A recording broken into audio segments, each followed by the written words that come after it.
Guys, nandito na kami sa hotel. Ayan guys, oh, yan ang take out ko kanina, ang pansit. Na may chicken, tsaka itlog. Ayan, chicken. Tsaka itlog. Pwede na nga kahit wala yan. Itlog lang. O kahit na ito lang, ano, oh, noodles, sarap. Tapos meron akong barbecue. Barbecue, ayan. Ayan guys, ang barbecue ni Manang. Beef French siya.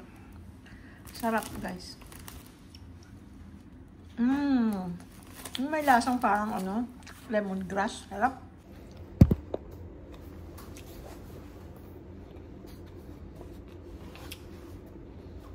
Shout out kay Nympha and Mel. Na-meet namin kanina. Si Pinyonli talaga ng mundo, friends. Isipin nyo, taga, ano sila, taga UK. Subscribers and viewers natin. Alam nyo, saan kami nagkita? Dito, sa Thailand. Pero sa Pilipinas, taga Cavite sila. Isipin nyo, ang liit ng mundo, no?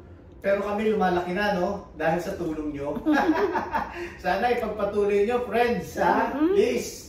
Para tuloy-tuloy tayo lumaki eh. Sana tutuwa kami pag may nakita kami na. Uy! Ano kami sa inyo? O diba? Kahit maliit lang tayo na channel, may mga natutuwa sa ating nanonood. Bata pa sila. I think nurse si Nympha. Nurse ka Nympha, diba? At saka si Mel, I don't know kung sa medical field din siya. Ha? Parang pang-sigisado. Shout out ha, Nympha and Mel. Enjoy ha. Enjoy your stay here in Thailand. Andun si ano, si May kailan sila babalik bukas na ron, di ba? Hindi.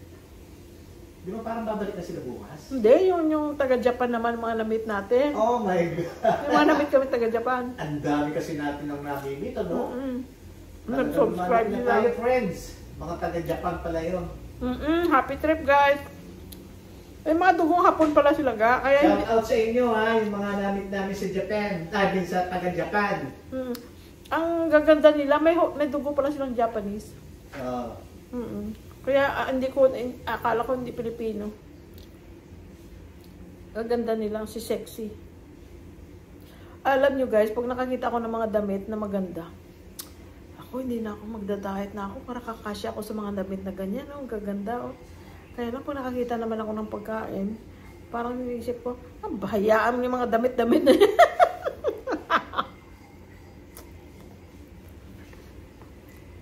Pero alam nyo guys, yung bata ko, napakapayat ko, para akong malnourished tingnan.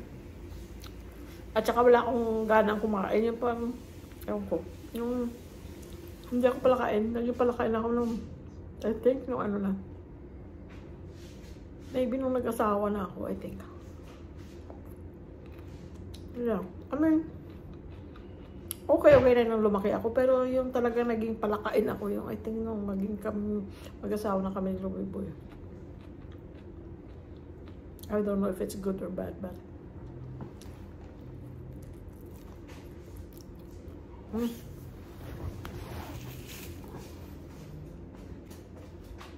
ganyan. Hindi siya kakain daw. Ambot na karne.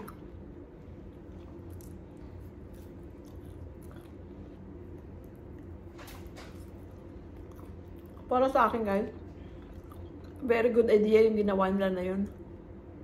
Na night market ang style, mga kiosko, mga pero nasa loob ng building.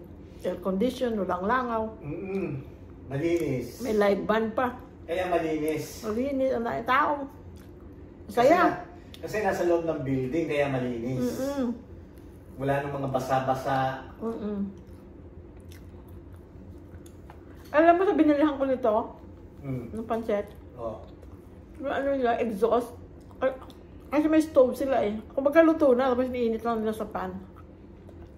Yung exhaust nila, Ang lalakas. Pero, may parang may tubig dito. Parang dumadaan sa tubig. Oh, yeah. Mm. Para ano, para yung grease. Para hindi masira ang building siguro. Yes. Ang galing. Pati ang ihawan, yung ilalim may tubig. Para hindi mag-usok.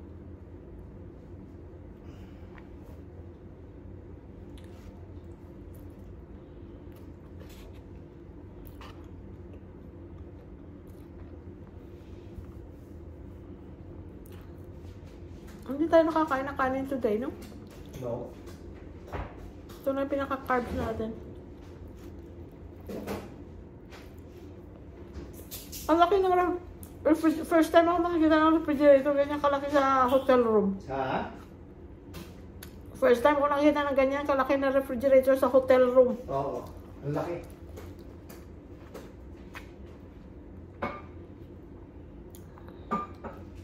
Bibili sana ako kanina ng mangustin.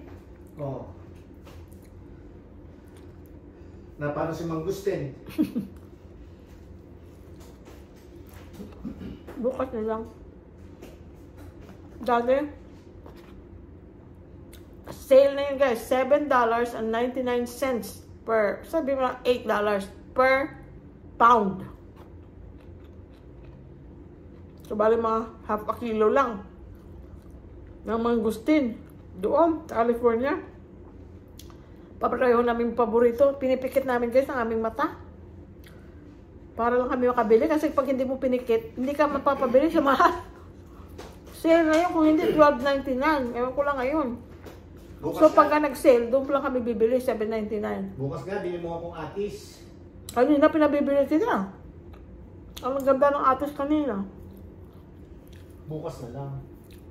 Tapos, pipikit na lang namin mata namin. Bumibili kayo, isang bag. Yung isang net bag. Yung isang supot-supot. Pero naka-net. Net bag. So, bale yun, parang 2 pounds yata, mahigit ang isang bag. So, parang mga $15 to $20 ang isang bag. Depende. Tapos, 2 ganun. Tag-iisa kami. Walang hingian. Ang mga bata, titikim lang. Hindi naman nila type. Kaya 2 lang kami. Kaya, sabi namin, ay, sabi ko, hindi naman tayo naninigarilyo, hindi naman tayo nagdodroga. O, di bili tayo ng gusto natin kainin.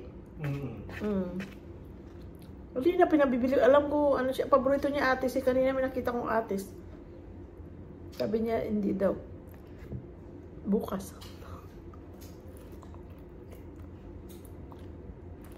Gusto ko sana kanina, durian. Kaya lang, ang durian, yung aftertaste, kapag hindi mo naman madala dito. Sa mga hotel, syempre mabaho. Pero nasarap ako sa durian, lalo pa pag cold. Ga, tikman mo ito, oh. Ga, tikman mo.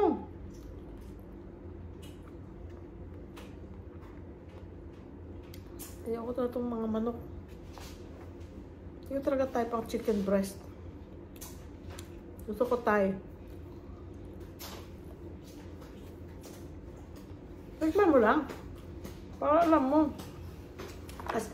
Alangan, ano yun nahulog? Alanganin na, kasi itago ko pa. Ubusin mo na para tapos na. Mag-i-edit pa ako. Panood nyo na guys. Ang ano. Yung nasa airport kami.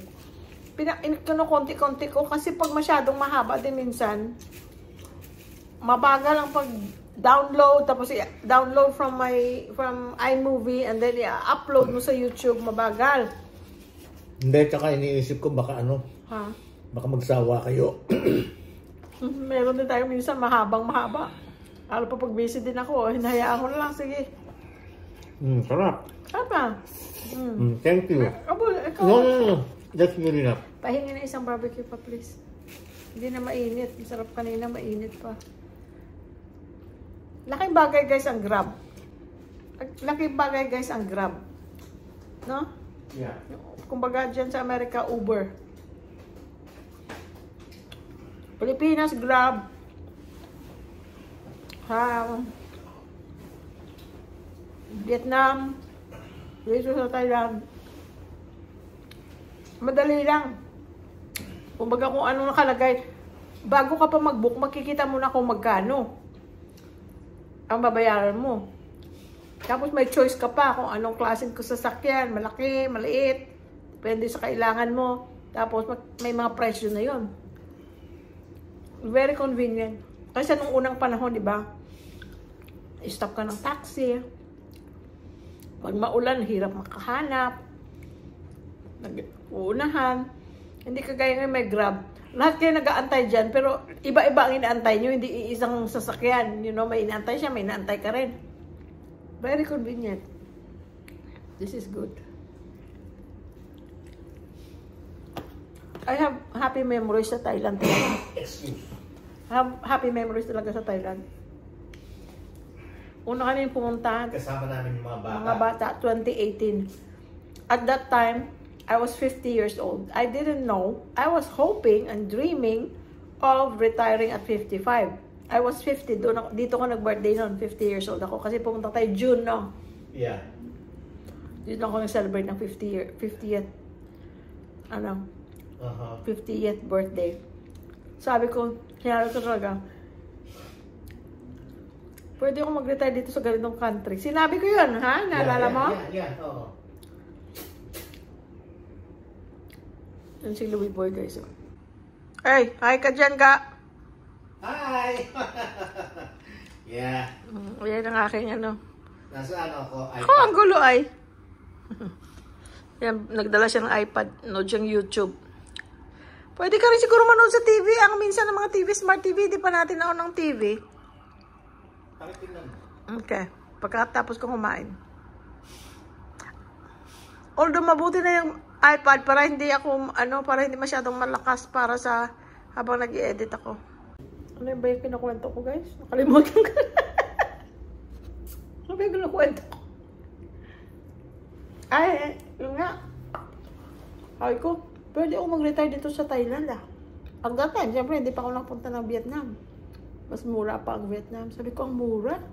Ay, siyempre, galing kang Amerika. Your dollar goes a long way. Punta ka sa Asian countries. Sabi ko that time, in 2018, sabi ko, pwede akong mag-retire dito, ah. Tanong pa ako, how do you acquire property here? Mahirap pala.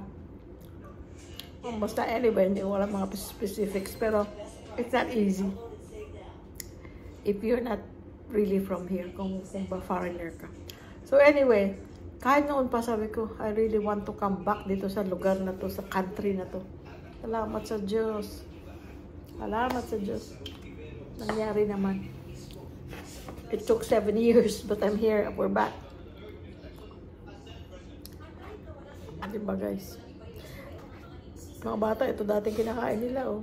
Pero alam mo ginagawa nila, aalisin nila yung mga sahog-sahog. Gusto nila yung noodles lang. Pero doon sa MBK Center, isang shopping center, doon sa paglabas mo, sa outside na ng building, no, dati, ewan ko lang ngayon, bukas pupunta tayo doon. May mga doon, paghapon na, may mga pagkain, mga ganito, classic, mga noodles, dry noodles, mga ganyan. Merong binibenta silang egg noodles na walang kasahog-sahog. Noodles lang. Pero ang sarap. Ay, gusto-gusto ng mga bata. Kasi ayaw nila yung mga sahog-sahog. Kaya sa bahay, pag nagpapansit, giniling na manok. Ginigiling ko yung manok bago ko gisahin. Dahil kasi, ayaw nila lang may mga sahog-sahog. Kung hindi, yung mga kung ganito ay nandun lang yan sa mga gilid-gilid ng plato nila, hindi nila kakainin.